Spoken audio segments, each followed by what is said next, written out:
धन संपत्ति पुत्र परिवार ये तो पापियों को भी मिल जाता है। गोस्वामी तुलसीदास जी महाराज कहते हैं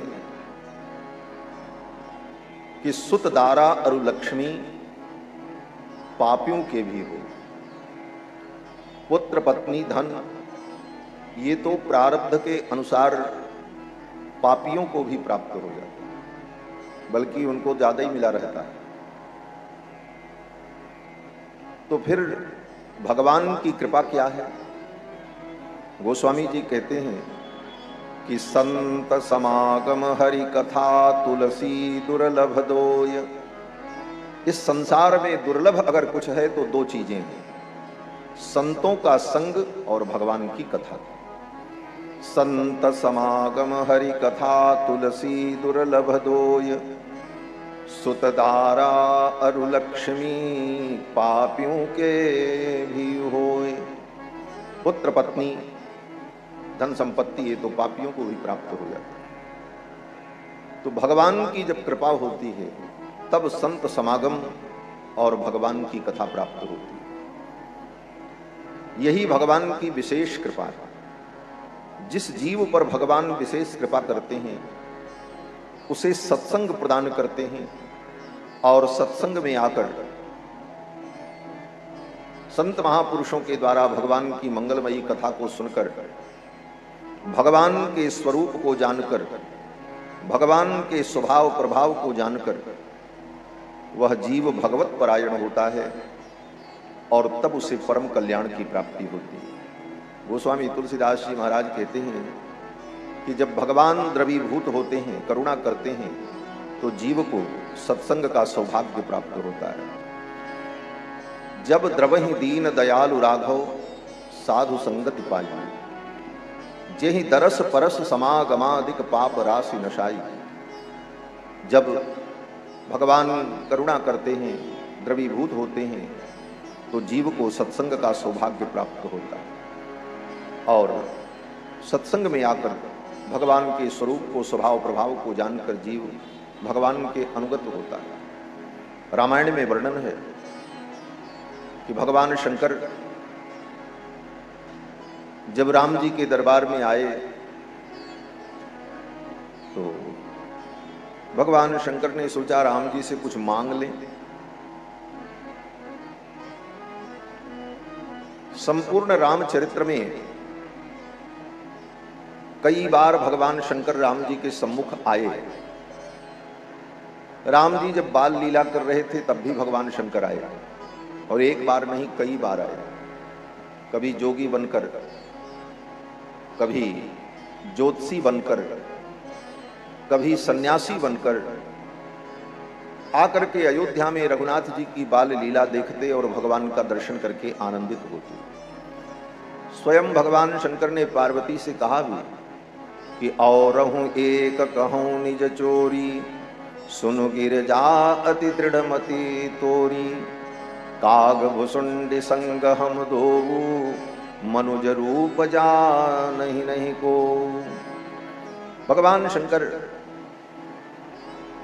भगवान की बाल लीला देखने के लिए आते, मन में होता इनसे कुछ मांगे, ये राजाधिराज हैं, परमात्मा है, मेरे आराध्य हैं, लेकिन फिर मांग नहीं पाते। भगवान शंकर ने सोचा अभी इनसे हम क्या मांगे, अभी तो ये स्वयं अपनी मैया से मांगते हैं, रोटी दे दो, मालपुआ दे दो, मुझे चंद्रमा दिला दो, मुझे ये दे दो, मुझे वो दे दो। तो अभी इनसे कुछ मांगना ठीक नहीं है। आगे जब राम जी का विवाह हुआ तो विवाह लीला में भी आए मांगने, दर्शन किया, सोचा कुछ मांगे। फिर तो भगवान शंकर ने सोचा यहाँ क्या मांगे, ये तो यहाँ स्वयं कन्यादान लेने के लिए उपस्थित हैं, अब इनसे हम क्या मांगे। भगवान की वन लीला हुई तब भी भगवान शंकर आए। उस समय सीता हरण हो चुका था। भगवान रो रो करके सीता जी को ढूंढ रहे थे। हे खग मृग हे मधुकर श्रेणी, तुम देखी सीता मृग नैनी। भगवान शंकर ने सोचा अब यहाँ क्या मांगे, ये तो दुखी हैं, रो रहे हैं, लीला कर रहे हैं। वहां भी कुछ नहीं मांगा। फिर रणलीला हुई, जब युद्ध लीला हुई तो युद्ध में भी भगवान शंकर आए युद्ध लीला देखने के लिए।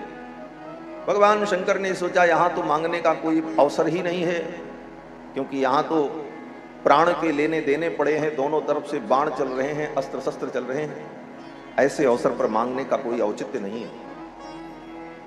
इसलिए वहां भी भगवान शंकर ने राम जी से कुछ नहीं मांगा। जब राम जी का राज्याभिषेक हुआ अयोध्या में, अभ्यसिंचन नरव्याघ्रम,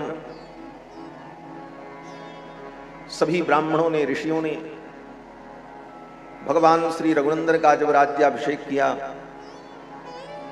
तो उस समय भगवान शंकर आए और भगवान शंकर ने सोचा अब तो ये राजाधिराज है, अब इनसे कुछ मांगा जाए, क्योंकि अब ये देने लायक है, राजा अपनी प्रजा की इच्छा को पूर्ण करता है। तो भगवान शंकर ने क्या मांगा, बात केवल इतनी सी है। बात यह है कि भगवान शंकर ने राम जी से दो चीजें मांगी। भगवान शंकर ने चरणों में प्रणाम किया और कहा कि बार बार बर मांगहूं हरसि देव श्रीरंग, पद सरोज अनपायनी भक्ति सदा सतसंग। यही मांगा, बार बार बर मांगहूं, हे भगवान, हे रंगनाथ, हे रघुनाथ, मैं आपसे यही मांगता हूं कि पद सरोज अनपायनी भक्ति सदा सत्संग, आपके चरणों की अनपायनी भक्ति और सत्संग हमें प्राप्त हो, यही आप वरदान दे दें। आपके चरणों की भक्ति मिल जाए और सदा सत्संग मिलता रहे, आपका चरित्र, आपकी कथा, आपका गुणानुवाद सुनने का अवसर प्राप्त होगा। ये भगवान शंकर ने राम जी से मांगा और यही भगवान से मांगना चाहिए। दिन भर भिखारी बन करके भगवान के सामने भगवान ये दे दो, भगवान वो दे दो, भगवान वो दे दो, इससे ऊपर उठकर भगवान से अगर मांगना है तो यही मांगो, हे प्रभु देहि सत्संग निज अंग भव भंग। गोस्वामी जी कहते हैं, हे प्रभु आप सत्संग दो, जो सत्संग भव का भंग कर देता है, आपके चरणों की भक्ति प्राप्त हो और कुछ नहीं चाहिए। यही भागवत सिखाता है। भागवत तो बहुत गंभीर ग्रंथ है, इसकी व्याख्या हमारा आपका जो 100 वर्ष का जीवन है, ऐसे ऐसे लाखों करोड़ों जीवन प्राप्त हो जाएं, फिर भी भागवत के संपूर्ण रहस्य को जान पाना संभव नहीं। परंतु यथा तथा जितना भी हम जान सकते हैं उसके द्वारा हमारा कल्याण होता है। और जानना क्या है बोले, संपूर्ण भागवत में सब विषयों का वर्णन करते हुए सारी बात इन्हीं दो बातों पर केंद्रित रहती है कि भगवान के चरणों की अनन्य निष्काम भक्ति हो और सदा सत्संग प्राप्त होता रहे, यही भागवत का उद्देश्य है। इसलिए भगवान से भी यही मांगना चाहिए, और कुछ भगवान से मांगोगे तो वो बंधन का कारण बनेगा, और सत्संग और भगवत भक्ति भगवान से मांग लिया तो ये मुक्ति का कारण बनेगा। सब कुछ प्राप्त हो जाएगा भगवत भक्ति से और भगवान की कृपा से। वेद व्यास जी कहते हैं कि यस्यास्ति भक्तिर्भगवत्य किंचना सर्वैः गुणैः तत्र समासते सुराः। यस्यास्ति भक्तिर्भगवत्य किंचना, जिसके हृदय में भगवान की अकिंचन भक्ति होती है। ये सब जो भक्ति के विशेषण बताए जाते हैं, अकिंचन भक्ति, अनन्य भक्ति, अनपायनी भक्ति, अहेतुकी भक्ति, इन विशेषणों का बड़ा भारी महत्व है। जब तक इन विशेषणों के अर्थ और संदर्भ को न समझे तब तक भक्ति को भी नहीं समझ सकता। भक्ति भक्ति भक्ति भक्ति तो सारी दुनिया चिल्ला रही है, लेकिन इन भक्ति के साथ जो विशेषण लगे हैं उन विशेषणों से युक्त भक्ति हो। कल अहेतुकी भक्ति की चर्चा हुई थी। भक्ति कैसी हो बोले, अहेतुकी, जिसमें कोई हेतु न हो, किसी स्वार्थ से न हो, अहेतुकी। अनपायिनी, अनपायिनी माने भगवान को छोड़कर दूसरी दिशा में जाने वाली भक्ति न हो। ये नहीं कि आज इनकी भी थोड़ी भक्ति करें, कल इनकी भी भक्ति करें, कल इनकी भी भक्ति करें, बोले वो किसी का भक्त नहीं है। भक्ति अनपायनी, अहेतुकी हो और अकिंचन भक्ति हो। अकिंचन माने जिस भक्ति में कोई भी स्वार्थ न हो, न किंचन, किंचित मात्र भी कोई स्वार्थ न हो, ऐसी अकिंचन भक्ति। तो अकिंचन भक्ति, अहेतुकी भक्ति, अनपायनी भक्ति, अनन्य भक्ति। अनन्य भक्ति का भी यही अर्थ है, न अन्यः अनन्यः, भगवान को छोड़ करके अन्य में हमारी बुद्धि न जाए। विनय पत्रिका में गोस्वामी तुलसीदास जी महाराज कहते हैं कि अबलो नसानी अब न नसई, अभी तक बहुत भटके इधर उधर, इनको भी भजा उनको भी भजा, वहां भी जाकर के मत्था झुकाया, लेकिन अब समझ में आ गया। क्या समझ में आया? बोले अबलो नसानी अब न नसई हो, राम कृपा भव निशा सिरानी, जागे पुनि न डसई हो। अब तो राम जी की कृपा हो गई, हमारे जीवन में सूर्योदय हो गया, प्रकाश हो गया। अब तो मैं भगवान के ही चरणों का भजन करूं। और आगे कहा कि श्रवणन और कथा नहीं सुनी हो, रसना और न गई। ये अनन्य भक्ति। गोस्वामी जी कहते हैं भगवान की कथा छोड़कर और किसी की कथा नहीं सुनेंगे, कथा भी सुननी तो अपने भगवान की, यही अनन्यता है। गोस्वामी जी कहते हैं श्रवणन और कथा नहीं सुनी हो, रसना और न गई हो। इन जीव से, इस जीव से अब मैं और किसी का गुणगान नहीं करूंगा। श्रवणन और कथा नहीं सुनी हो, रसना और न गई हो, रुकी हो नयन बिलोकत और ही। अब मेरी ये आंखें और को नहीं देखेंगी, भगवान को ही देखेंगी। रुकी हो नयन बिलोकत और ही, शीस ईश ही नहीं हो। अब ये सिर झुकेगा तो भगवान के ही चरणों में झुकेगा और कहीं नहीं झुकेगा। रुकी हो नयन बिलोकत और ही, शीस ईश ही नहीं हो, जानकी जीवन की बलि जई। अब तो मेरा जीवन जानकी नाथ रघुनंदन के चरणों में समर्पित है। ऐसी अनन्य भक्ति, तो अनन्य भक्ति, अहेतुकी भक्ति, अनपायनी भक्ति, यही भागवत का मुख्य विषय है। कल के प्रसंग में आप सभी लोगों ने भागवत की भूमिका को श्रवण किया। सुखदेव भगवान आए और सुखदेव भगवान राजा परीक्षित को कथा सुनाते। राजा परीक्षित ने प्रश्न किया कि अतः पृच्छामि संसिद्धिम योगिनाम परमं गुरुम। हे योगियों के परम गुरु, अब मैं आपसे पूछता हूं। क्या? बोले पुरुषस्येह यत् कार्यम म्रियमाणस्य सर्वथा। जो सर्वथा म्रियमाण है, मरने वाला है, मरण धर्मा है, ऐसे व्यक्ति को क्या करना चाहिए, क्या सुनना चाहिए, क्या जपना चाहिए? अर्थात एक मरने वाले व्यक्ति का कर्तव्य क्या है वो मैं जानना चाहता हूं, और आप समर्थ हैं। सुखदेव महाराज बड़े प्रसन्न हुए और सुखदेव जी ने राजा परीक्षित को साधुवाद दिया। सुखदेव जी ने कहा कि बरीयाने सते प्रश्न। हे राजन, तुम्हारा ये प्रश्न जो है बरीयान है। बरीयान माने श्रेष्ठ है, ऐसा ही प्रश्न करना चाहिए। कल ये भी बात मैंने स्पष्ट की, ऊल जलूल फालतू फंड के प्रश्न संत महात्माओं ज्ञानी पुरुषों से नहीं करना चाहिए। तत्व की जिज्ञासा, जिस प्रश्न से कल्याण हो ऐसा प्रश्न करना चाहिए। राजा परीक्षित के प्रश्न को सुनकर सुखदेव जी का हृदय गदगद हो गया। प्रश्न अगर सुंदर है, भावपूर्ण है, तो वक्ता के हृदय में भगवान की कथाएं तरंगायित होने लग जाती हैं। वक्ता का उत्साह बढ़ जाता है कि इसे मैं कितना सुना दूं। कितना सुंदर प्रश्न किया है। और कहीं उल्टा पुल्टा प्रश्न किया, बोले तब वक्ता को सुनाने का भी मन हो तो उसका मन खट्टा हो जाता है।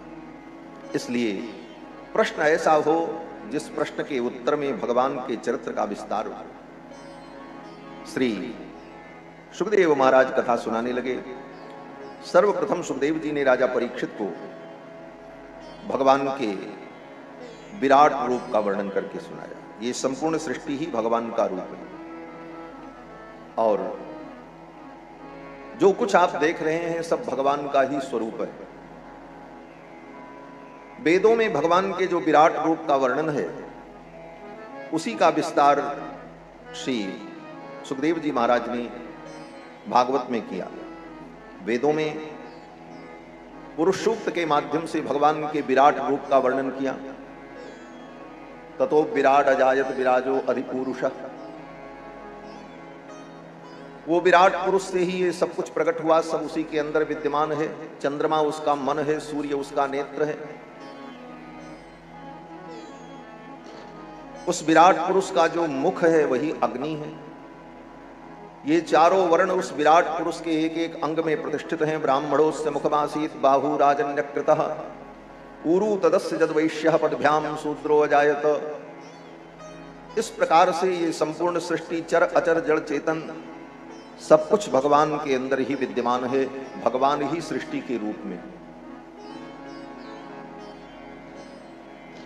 एक बड़ा प्रसिद्ध मंत्र है जिसका अक्सर लोग पाठ करते हैं और विद्यालयों में भी थोड़ा धार्मिक बनने की अभिलाषा में लोग इस मंत्र को पढ़ते भी हैं। पूर्णमदः पूर्णमिदं पूर्णात् पूर्णमुदच्यते पूर्णस्य पूर्णमादाय पूर्णमेवावशिष्यते। यह मंत्र लगभग अधिकतम उपनिषदों के शांति पाठ में इस मंत्र का प्रयोग होता है। लगभग अनेकानेक उपनिषदों के प्रारंभ में और अंत में इस मंत्र को पढ़ करके ही उपनिषद पढ़ा जाता है और उपनिषद पढ़ने के बाद जब पाठ पूरा हो तो फिर इस मंत्र को पढ़ा जाता है। उसको शांति पाठ कहते हैं। सभी उपनिषदों में शांति पाठ होता है और कहीं कहीं बदल बदल करके शांति पाठ होता है, लेकिन यह मंत्र कई उपनिषदों में शांति पाठ के रूप में प्रयुक्त है। पूर्णमदः पूर्णमिदं पूर्णात् पूर्णमुदच्यते पूर्णस्य पूर्णमादाय पूर्णमेवावशिष्यते। इस मंत्र का अर्थ क्या है? बोले पूर्ण पूर्ण पूर्ण कई बार बातें आती हैं। बोले पूर्ण का क्या अर्थ है यहां पर? तो वेद कहता है पूर्णमदः, वह परमात्मा जो है, अदस शब्द वाच्य वह परमात्मा कौन है? बोले पूर्ण है। पूर्णमदः, फिर उस परमात्मा से यह संसार जो उत्पन्न हुआ, ये सृष्टि जो उत्पन्न हुई, पूर्णमिदम, ये भी पूर्ण है। पूर्णमदः पूर्णमिदम, क्योंकि पूर्ण ही संसार बन गया, भगवान ही संसार के रूप में प्रकट हो गए। पूर्णमदः पूर्णमिदम पूर्णात् पूर्णमुदच्यते, उस पूर्ण से यह पूर्ण उदच्यते। उदच्यते माने उझला गया, निकाला गया। उस पूर्ण से यह परमात्मा, पूर्ण परमात्मा से यह संपूर्ण सृष्टि प्रकट हुई। पूर्णमदः पूर्णमिदं पूर्णात् पूर्णमुदच्यते पूर्णस्य पूर्णमादाय, उस पूर्ण से पूर्णमादाय पूरा पूरा लेकर के ये सृष्टि प्रकट हुई, लेकिन इसके बाद भी वो पूरा ही रहा।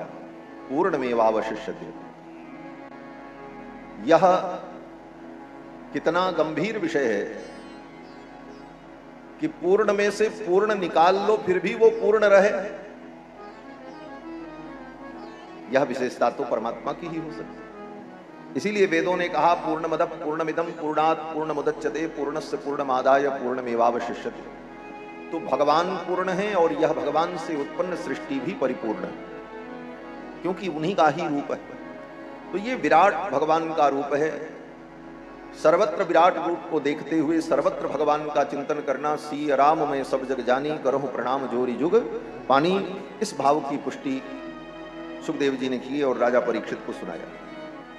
फिर भगवान की सूक्ष्म धारणा का वर्णन किया।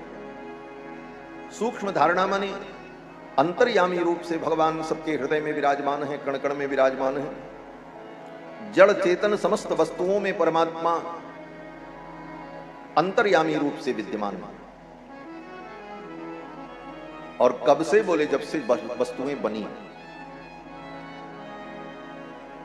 सर्वत्र जड़ चेतन में परमात्मा अंतर्यामी रूप से सूक्ष्म रूप से विद्यमान है, यही उसका सूक्ष्म रूप है। इसीलिए वेदों ने कहा कि अणोर अणीयान महतो महीयान, भगवान अणु से अणु हैं और महान से महान हैं। वस्तुतः ये दोनों धर्म विरुद्ध धर्म है। जो वस्तु अणु होगी वो महान नहीं हो सकती, और जो महान होगी वो अणु नहीं हो सकती। एक पृथ्वी का परमाणु ले लो और कहो ये हिमालय पर्वत है, बोले नहीं हो सकता। और हिमालय पर्वत को कहो कि ये परमाणु है, बोले ये भी नहीं हो सकता। जो महान है वो अणु नहीं हो सकता, जो अणु है वो महान नहीं हो सकता। ये दोनों परस्पर विरुद्ध धर्म हैं, अणुत्व और महत्व। अणुत्व धर्म जिसमें होगा वो महत्व धर्म से युक्त नहीं होगा, जो महत्व धर्म से युक्त होगा उसमें अणुत्व नहीं होगा। लेकिन भगवान ही एक ऐसे तत्व हैं जो महान से महान भी हैं और अणु से अणु। परस्पर विरुद्ध धर्मों का जो आश्रयभूत तत्व होता है उसे परमात्मा कहते हैं। तो भगवान अणोरणीयान भी हैं, महतो महीयान भी हैं। महतो महीयान कैसे, बोले ये महत सृष्टि ही भगवान का रूप है, इसलिए महतो महीयान। और अणोरणीयान माने इस सृष्टि की एक एक वस्तुओं में, एक एक परमाणुओं के अंदर जो सूक्ष्म रूप से विद्यमान है, इसलिए अणोरणीयान भी है। अणोरणीयान महतो महीयान, भगवान के इस स्वरूप का, विराट रूप का और सूक्ष्म धारणा का वर्णन किया। इसके बाद सुखदेव जी कहते हैं, राजन, अलग अलग कामनाओं से व्यक्ति अलग अलग देवताओं की भक्ति करता है। सुखदेव जी ने कहा, राजन, जिसे इंद्रियों की इच्छा होती है कि हमारी इंद्रियां मजबूत रहें, ठीक ठाक रहें, तो हम संसार का सुख भोगते रहें। क्योंकि संसार का सुख मिलना, सुख से सुख नहीं होता जब तक अपनी इंद्रियां उन सुखों का भोग करने का सामर्थ्य न रखें। गीत संगीत सुनने में बड़ा आनंद आता है, लेकिन कान के बहरे हो जाएं तो क्या सुनेंगे, क्या आनंद मिलेगा? बजता रहे संगीत, हाँ? राग रागिनी छिड़ी रहे, लेकिन बहरा व्यक्ति को क्या सुख मिलेगा? सामने बहुत सुंदर दृश्य हो, मनमोहक दृश्य हो, लेकिन आंख से दिखता ही नहीं है, तो वो उस सुख को कैसे प्राप्त कर पाएगा? तो कहने का तात्पर्य कि इंद्रियां सुख का अनुभव कराती हैं। सुखदेव जी कहते हैं, राजन, इंद्रम इंद्रिय कामस्तु प्रजा काम प्रजापतिम। जिसे इंद्रियों की कामना होती है कि हमारी इंद्रियां ठीक ठाक बनी रहें, हम संसार का सुख भोगें, तो वो क्या करता है, बोले वो इंद्र की उपासना करता है। क्यों? बोले इंद्र भी खूब सुख भोगते हैं, राजा हैं देवताओं के। तो भाई जैसी वस्तु चाहिए वैसे व्यक्ति के पास जाना पड़ेगा। इंद्र भी स्वर्ग में भोग विलास देवताओं का जो है उसमें सबसे बड़े हैं। तो कहते हैं अगर भाई इंद्रियों की कामना हो तो इंद्र की पूजा करो। इंद्रम इंद्रिय कामस्तु प्रजा काम प्रजापतिम। अगर प्रजा की कामना है, प्रजा माने ये जनता नहीं, प्रजा माने पुत्र, पुत्र को प्रजा कहा जाता है। और जनता जो होती है वो भी राजा के पुत्र के ही समान है, इस दृष्टिकोण से जनता को प्रजा कहा जाता है। वस्तुतः प्रजा का अर्थ है प्रकृष्ट रूपेण जायमान, जो हमारे द्वारा जन्म लिया उसको कहते हैं प्रजा। तो प्रजा काम प्रजापतिम, पुत्र की कामना हो तो प्रजापति की आराधना करो। देवी मायाम तु श्री काम, माया की जरूरत है तो माया देवी की पूजा करो। संसार की सब माया मिलेगी, सब माया प्राप्त हो जाएगी। प्रतिष्ठा काम पुरुषो रोदसी लोकमातरौ। संसार में प्रतिष्ठा की कामना हो, यश कीर्ति की कामना हो तो लोक माताओं की आराधना करनी चाहिए। लोक माता देवी हैं, और जब पूजन होता है षोडश मातृका का तो उसमें लोक माता का भी पूजन होता है। का हो पंडित जी, लोक माता का होता है पूजन ना?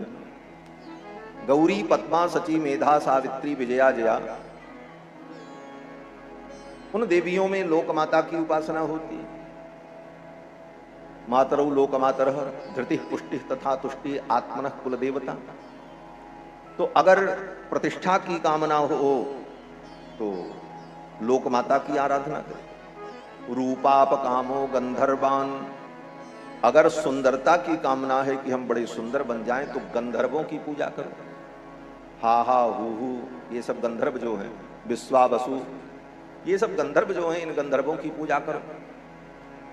लेकिन ये सब कहते हुए सुखदेव जी ने कहा, राजन अब जो मूल बात है वो सुनो। बोले क्या? बोले अगर कोई कामना नहीं है तो भगवान की आराधना करो, और अगर ये सब कामनाएं तुम्हारे अंदर हैं तब भी तुम इधर उधर मत जाओ, भगवान की आराधना।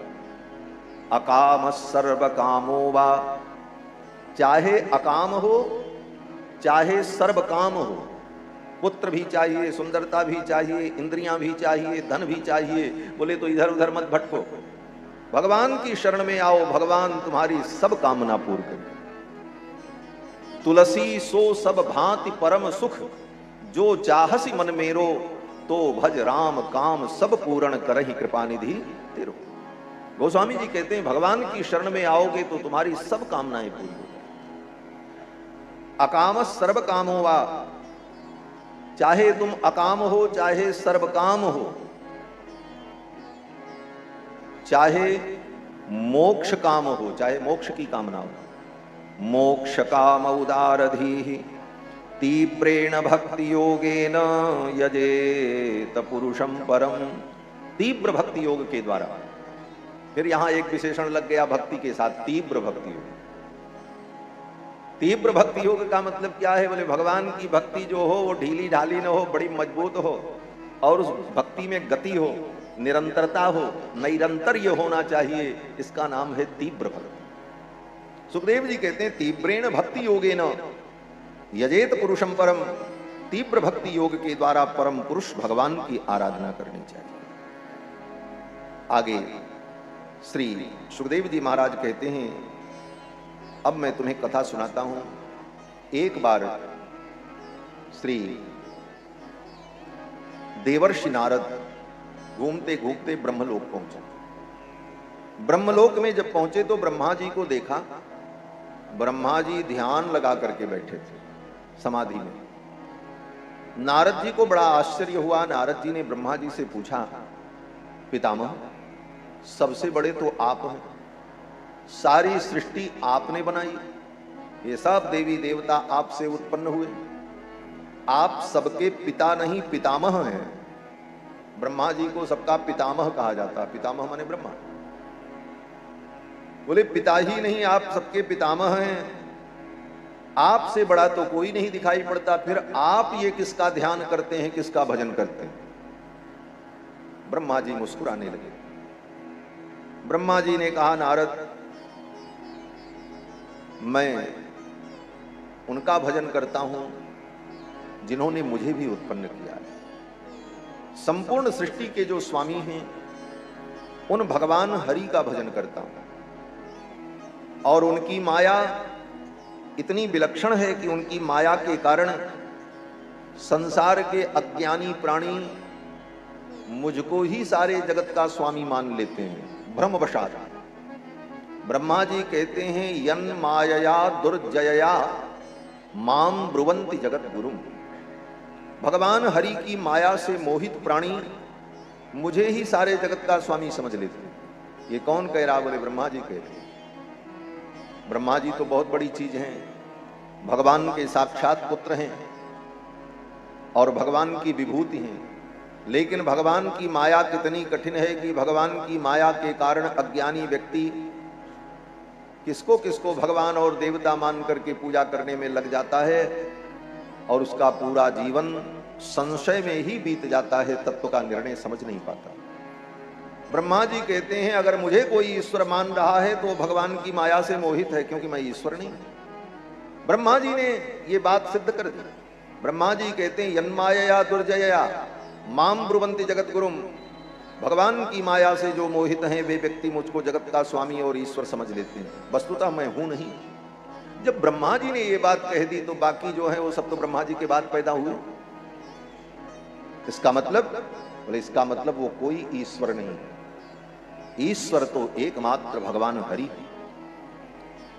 यही सब शंकाओं का समाधान कैसे हो, इसीलिए भागवत सुनी जाती है। ये केवल एकमात्र धार्मिक अनुष्ठान नहीं है कि औपचारिकता पूरी कर ली गई, जैसे जीवन में सब काम हम समय पर कर लेते हैं तो भागवत भी सुनिए। वस्तुतः परमात्मा, आत्मा, माया, मोह, बंधन, मुक्ति, इन सारे विषयों के संदर्भ में जो संदेह है, उन संदेहों को दूर करने के लिए श्रीमद् भागवत का विचार और चिंतन होता है। ब्रह्मा जी ने स्पष्ट कर दिया, यन मायया दुर्जया माम ब्रुवन्ति जगत गुरुम। भगवान की माया से जो मोहित प्राणी हैं वो मुझको जगत गुरु मान लेते हैं। वस्तुतः नारायण परा वेदा नारायण परा मखाह, चारों वेद भगवान नारायण को ही ईश्वर के रूप में प्रतिपादित करते हैं। सारे यज्ञ भगवान नारायण का ही वर्णन करते हैं और योग तप ये सब भगवान नारायण की ही महिमा का वर्णन करते हैं। और ये कहते हुए ब्रह्मा जी ने नारद जी को बताया कि उन भगवान ने ही मुझे भी उत्पन्न किया, उनके अनेक रूप हैं, अनेक अवतार। संक्षेप में ब्रह्मा जी ने भगवान नारायण के विविध अवतारों का, मत्स्य, कच्छ, वराह, नरसिंह, वामन, परशुराम, रामकृष्ण, कल्कि, इन अवतारों का संक्षिप्त वर्णन ब्रह्मा जी ने नारद जी को सुनाया। इसके पश्चात ब्रह्मा जी ने नारद जी को बताया कि जब भगवान ने मुझे उत्पन्न किया, मैं भगवान की नाभि कमल से उत्पन्न हुआ, तो मैंने विचार किया कि मेरी उत्पत्ति हुई कैसे, मैं कहां से आया। उस कमल के अतिरिक्त और कुछ था नहीं पूरे ब्रह्मांड में। मैंने सोचा ये कमल जहां से आया है वहीं चलते। ब्रह्मा जी उस कमल की नाल को पकड़ करके उतरने लगे। 10,000 दिव्य वर्षों तक ब्रह्मा जी कमल नाल को पकड़कर उतरते रहे कि ये कमल आया कहां से। कहीं कोई और छोर न मिला। तब ब्रह्मा जी ने सोचा अब कहां जाएं, बोले चलें फिर वहीं। फिर ऊपर आकर के उसी कमल के आसन पर बैठ गए। उसी समय आकाशवाणी हुई।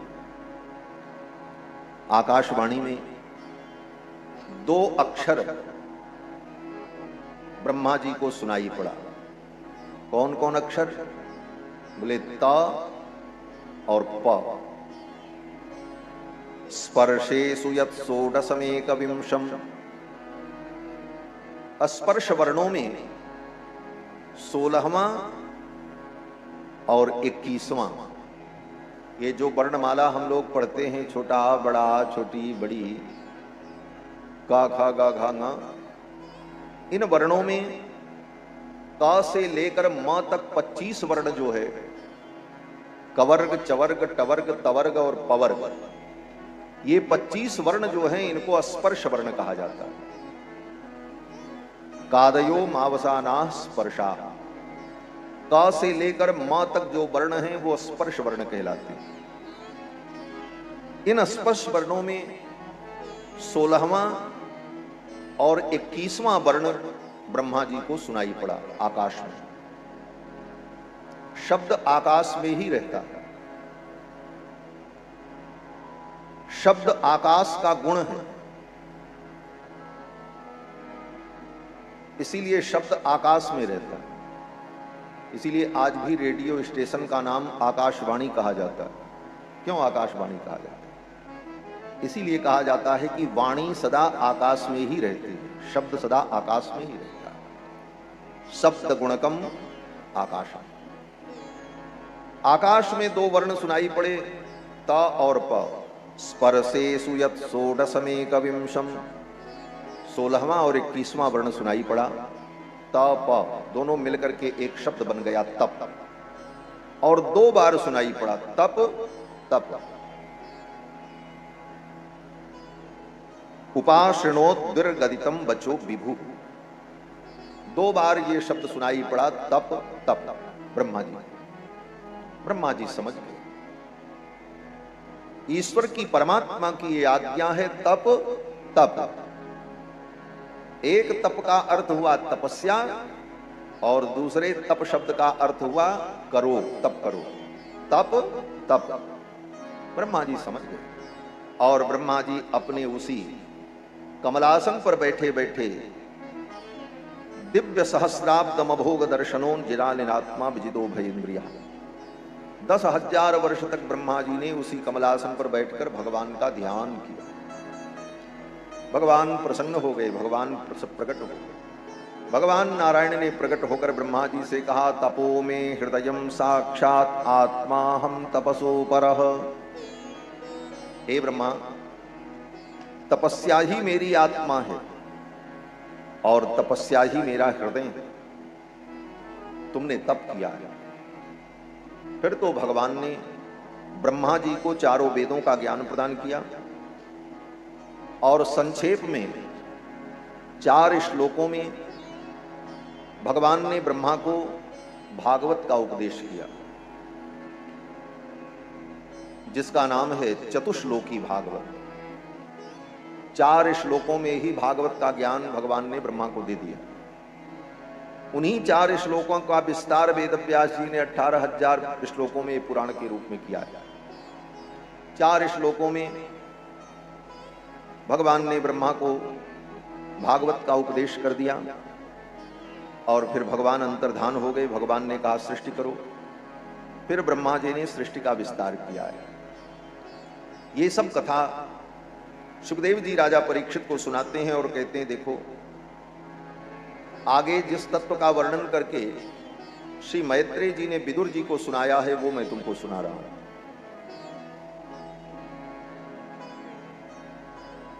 सुखदेव जी जब सुनाते हैं तो कहते हैं कि मैत्रेय जी ने विदुर जी को जो सुनाया वो मैं आपको सुना रहा हूं। नारद जी वेद व्यास जी को सुनाते हैं तो नारद जी कहते हैं कि भगवान ब्रह्मा ने हमको जो सुनाया वो मैं सुना रहा हूं। वेद व्यास जी जब सुखदेव जी को भागवत पढ़ाते हैं तो वेद व्यास जी कहते हैं नारद जी ने हमको जो सुनाया था वो मैं सुना रहा हूं। सूत जी महाराज 88,000 मुनियों को जब कथा सुनाते हैं तो कहते हैं सुखदेव जी ने जो सुनाया था वो मैं सुना रहा हूं। कोई वक्ता ये नहीं कहता है कि ये ज्ञान मैं प्रदान कर रहा हूं। ये भारतीय परंपरा है। कोई व्यक्ति उस ज्ञान को अपना मौलिक ज्ञान नहीं मानता और हमारे यहां मौलिक ज्ञान का कोई बहुत बड़ा मूल्य नहीं है। आजकल मौलिक ज्ञान पर बड़ी चर्चा होती है। ये लेखक के मौलिक विचार है, ये लेखक का मौलिक चिंतन है। भाड़ में जाए तुम्हारा मौलिक चिंतन। हमारे यहां सनातन धर्म में मौलिक चिंतन का कोई मूल्य होता ही नहीं। तुम्हारे मौलिक चिंतन में क्या दम हो सकता है? पारंपरिक चिंतन को ही हमारे यहां आगे बढ़ाया गया। भगवान ने जो ज्ञान ब्रह्मा को दिया, ब्रह्मा ने उस ज्ञान को आगे बढ़ाया, नारद को दिया, नारद जी ने वेद व्यास को दिया, वेद व्यास ने सुखदेव को दिया, सुखदेव जी ने सूत जी को दिया, सूत जी ने 88,000 मुनियों को दिया, 88,000 मुनियों ने अपने शिष्यों प्रशिष्यों को दिया। यह परंपरा है। इसीलिए आज भी बड़े से बड़े विद्वान जब शास्त्र की व्याख्या करते हैं तो ये नहीं कहते हैं कि मैं कह रहा हूं, वेद कह रहा है, शास्त्र कह रहा है, अमुक ऋषि ने कहा है। और उनसे पूछा जाए तो वो कहेंगे अमुक ऋषि ने कहा था, वो मैंने आपको बताया है। इसी का नाम है संप्रदाय। आज संप्रदाय शब्द बड़ा दूषित हो गया। आज सांप्रदायिक होना दुर्गुण माना जाता है। कहते हैं सांप्रदायिकों को जीने मत दो। सांप्रदायिक लोग जो हैं उन्हें समाप्त करो। सांप्रदायिकता समाज के लिए हानिकारक है। लेकिन ये बात समझ लेनी चाहिए कि संप्रदाय से ही संपूर्ण सृष्टि। संप्रदाय कहते किसको? बोले जो परंपरा को आगे बढ़ाए, उस परंपरा को आगे बढ़ाया, फिर उसने आगे बढ़ाया, इसका नाम संप्रदाय है। सम्यक ज्ञानम प्रददातीति संप्रदाय। जिस परंपरा से सम्यक ज्ञान प्राप्त हो उसको कहते हैं संप्रदाय। सृष्टि में हर चीज का संप्रदाय चल रहा है। पानी भी बरसता है तो उसका संप्रदाय है। क्या संप्रदाय है? बोले जल तत्व। जल तत्व बाष्पीकरण होकर के आकाश में जाता है, फिर वह बादल बन करके जल बन करके समय आने पर बरसता है, फिर बरस करके नदी नालों के माध्यम से फिर समुद्र में जाता है। यह एक संप्रदाय चलता रहता है। संपूर्ण सृष्टि में यह संप्रदाय चक्र चलता ही रहता है और उत्सव के मूल भगवान है। तो संप्रदाय से ही जो ज्ञान प्राप्त होता है उसी ज्ञान की हमारे यहां मान्यता है। भगवान शंकराचार्य कहते हैं संप्रदाय ज्ञान रहितत्वात्। परंपरा से अगर ज्ञान प्राप्त नहीं है तो उस ज्ञान का मूल्य नहीं होता। सभी क्षेत्र में, चाहे कोई भी क्षेत्र हो, आयुर्वेद का क्षेत्र हो, चिकित्सा का क्षेत्र हो, तो व्यक्ति कहता है ये चरक के अनुसार पद्धति है, ये माधव के अनुसार है, ये सुश्रुत के अनुसार है। परंपरा को ही हम ढोते हैं। संगीत विद्या में भी जाइए तो वहां भी परंपराएं चलती हैं। अमुक घराना है, अमुक परंपरा है, ये संप्रदाय है। उसी प्रकार ज्ञान विज्ञान की परंपराएं संप्रदायानुकूल चलती हैं और उस संप्रदाय से प्राप्त जो ज्ञान होता है उसी ज्ञान का समादर होता है। भगवान शंकराचार्य कहते हैं संप्रदाय ज्ञान रहितत्वात् स्वयं मूढ़ो अन्यान व्यामोहयति। जो व्यक्ति सांप्रदायिक ज्ञान से रहित है वह व्यक्ति स्वयं मूर्ख है और दूसरे को भी मूर्ख बनाएगा। तो यही सांप्रदायिक ज्ञान है। आज तो संप्रदाय शब्द ही दूषित हो गया। सांप्रदायिक होना बड़ा बुरा माना जाता है। यह भी एक व्यवस्था है। समय आने पर शब्दों का भी दुर्भाग्य और सौभाग्य होता है। ये सांप्रदायिक शब्द इतना सुंदर शब्द है लेकिन इस समय उसका दुर्भाग्य चल रहा है। सांप्रदायिक होना बड़ा गलत माना जाता है, लेकिन जो कुछ है हमारे यहाँ सब संप्रदाय से। यहां तक कि वेदों का भी संपूर्ण ज्ञान संप्रदाय परंपरा से, ब्रह्म संप्रदाय, सूर्य संप्रदाय, अलग अलग संप्रदाय की परंपरा से वो ज्ञान आज तक सृष्टि में सुरक्षित है।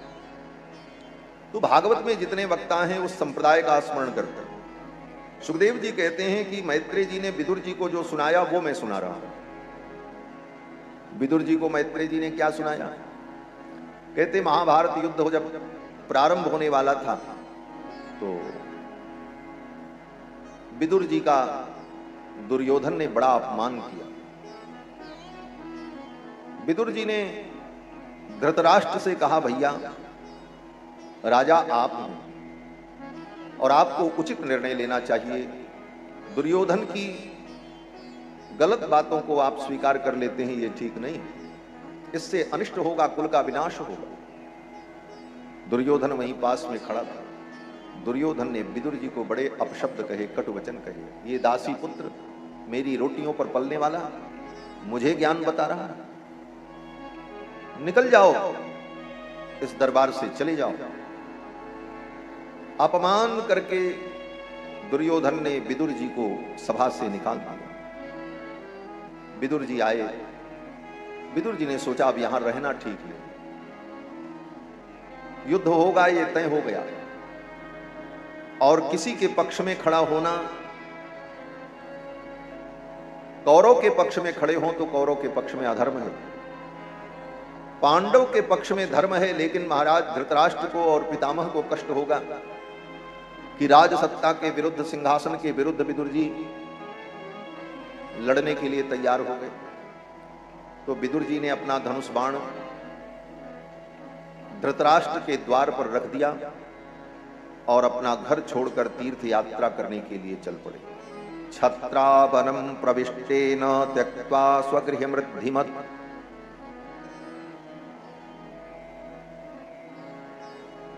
विदुर जी अपने घर को त्याग करके चल पड़े। उस घर की विशेषता क्या थी? वेदव्यास जी कहते हैं त्यक्त्वा स्वगृह मृद्धिमत्, रिद्धिमत गृहम त्यक्त्वा। रिद्धि और समृद्धि से युक्त जो घर था उस घर को त्याग दिया। विदुर जी के घर की रिद्धि और समृद्धि क्या थी? अगर कथाओं के माध्यम से और श्रवण के माध्यम से हम जो कुछ समझते जानते हैं उस पर विचार करो तो विदुर के घर में कोई रिद्धि नहीं थी, खाने तक को नहीं था। भगवान कृष्ण आए तो विदुरानी के पास खिलाने के लिए पके केले भी नहीं थे, कच्चे केले सब्जी के लिए रखे थे, वही खिलाया। बिछाने के लिए बिस्तर भी नहीं था विदुर के घर, एक चटाई डाल दी। भगवान कृष्ण ने कहा मुझे नींद आ रही है, थोड़ा विश्राम कर ले। एक दो बार करवट ली, उस चटाई पर नींद नहीं आई भगवान। विदुर जी ने कहा कन्हैया सो जाओ। कन्हैया ने कहा काका जी नींद नहीं आ रही। बोले क्यों? बोले हमारी आदत है तकिया लगा करके सोने की, और इस चटाई पर तकिया भी नहीं है, मैं कैसे सोऊं? सोचो, विदुर जी के घर में एक तकिया भी नहीं था। अंत में भगवान कृष्ण ने कहा नींद नहीं आ रही है, तो विदुर जी ने कहा अच्छा हम बैठ जाते हैं, हमारे पैरों को, हमारी गोद को तकिया बना लो और आप सो जाओ। भगवान श्याम सुंदर ने कहा हाँ ठीक है। विदुर जी पालथी मार करके बैठ गए और भगवान कृष्ण विदुर जी की गोद में अपना सिर रख करके सो गए। ऐसा त्याग विदुर जी के जीवन में था। घर में बिस्तर नहीं, भोजन नहीं, संसाधन नहीं, लेकिन विदुर जी संतुष्ट भगवान का चिंतन करते, भजन करते, धर्म का आचरण करते। भगवान जब विदुर जी के जंघे पर पैर रख कर, वो मत्था रख करके सोए, जब करवट ली भगवान ने, तो भगवान के कान का जो कुंडल था वो विदुर जी के जंघे पर जब पड़ा, और सिर का भार, तो वो कुंडल का चिन्ह बन गया, विदुर जी के जंघे में छप गया। और जीवन भर विदुर जी के जंघे पर वो भगवान के कुंडल का चिन्ह बना रहा। विदुर जी जहां जाते तो बड़े ऋषि मुनि महात्मा कहते विदुर जी भगवान द्वारिकाधीश गोविंद के कान के कुंडल की छवि आपके जंघों पर बनी है, हम भी दर्शन करें। सब पूछते थे। ऐसे महान भक्त श्री विदुर जी महाराज अपना घर छोड़ करके, रिद्धि से युक्त घर छोड़ करके चले। तो क्या रिद्धि थी विदुर के घर की? बोले विदुर के घर में कृष्ण आए, विदुर के घर में भगवान गोविंद पधारे, शयन किया, विश्राम किया। यही सबसे बड़ी संपत्ति थी विदुर की। ये संपत्ति दुर्योधन को नहीं मिली। दुर्योधन ने बड़ी भारी व्यवस्था कर रखी थी भगवान के लिए, दूत बनकर के गोविंद आ रहे हैं, इनको अपने अनुकूल कर लूं तो काम बन जाएगा। अपने मूर्ख सलाहकारों से पूछा दुर्योधन ने, गोविंद को अपने अनुकूल बनाने के लिए क्या करना पड़ेगा? राजा के सलाहकार भी होते। दुर्योधन ने पूछा कि गोविंद कृष्ण आ रहे हैं, इनको अपने अनुकूल बनाने का क्या उपाय है?